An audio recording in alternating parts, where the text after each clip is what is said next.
All right, back to the D11. That's why cold dozers, they never wear out because the frame is still like brand new. Look, compare that frame with 90,000 hours on it. Well, we can't verify that, but I'm pretty sure this is close to a 90,000 hour dozer.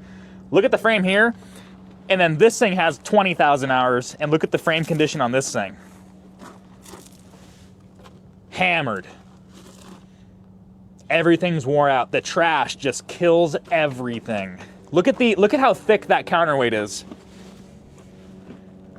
I'll bet you that counterweight weighs 30,000 pounds, around there. All right, place your guesses in the comment section. I'll figure out the weight on Cat. If you can guess what the weight is on this counterweight, the person who gets the closest first will get a free Iron King t-shirt. What do you think about that? It's a good deal. Good deal? Would you take that deal? I'd take that deal. All right. Look at the hook. We should steal that for us. That thing's awesome. Why do they put counterweights on these dozers? Well, this is set up as a stockpile dozer. So stockpile arrangement will have no ripper. It'll have a giant cold dozer on it, and they just counterweight the balance for the blade weight. Yeah, like a ripper cat won't have a counterweight on it because it has a ripper, right? So I'm thinking around 30,000 pounds on that counterweight. I could be wrong, but it's around there somewhere. Those steel blocks are heavy, huge. I can't believe, like, look at the fenders. So like any dozer that's been in any sort of rock ever, which you guys just fixed a set of fenders for a D10. Yes. Remember how they got that big bow in them from getting rocks and stuff up in there? Yep. Look at that one. No bow. Perfectly flat. Like those fenders alone, if someone needs a fender for a D11, that's a $7,000 fender. Because they don't make them anymore, and they always get bent up and ruined. And then once that piece bends, your fuel tank gets bent, your hydraulic tank gets bent, at least on the other side, but everything gets ruined because that rock gets jammed up in there.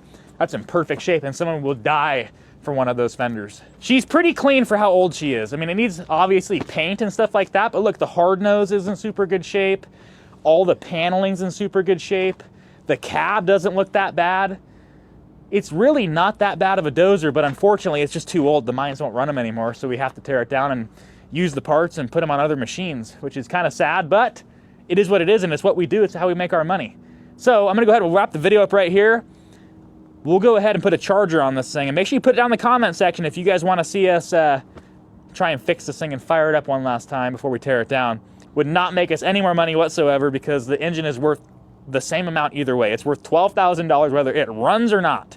So let us know if you'd like to see us. Just for you guys, we would try and make it run again. No guarantees, but we would give it our damnedest, charge the batteries in it, see exactly how many hours are on it. That'd be another little competition for you guys. I'm gonna give 2 shirts. Can you believe what I'm doing? You're being awful nice. Dude, I'm gonna give 2 shirts away in this video. If you guys, whoever gets closest to the amount of hours on the hour meter when I plug those batteries in, is gonna get a free shirt and a hat. Can you believe I just threw a hat in? Hat too. They're gonna get a hat and a shirt for just guessing a number. Oh, and you have to be subscribed to the channel too. That's another thing. We're trying to get to 100,000 subscribers, so you gotta be subscribed. We're gonna give away a hat and a shirt for the person who guesses closest to the hours that are on this machine.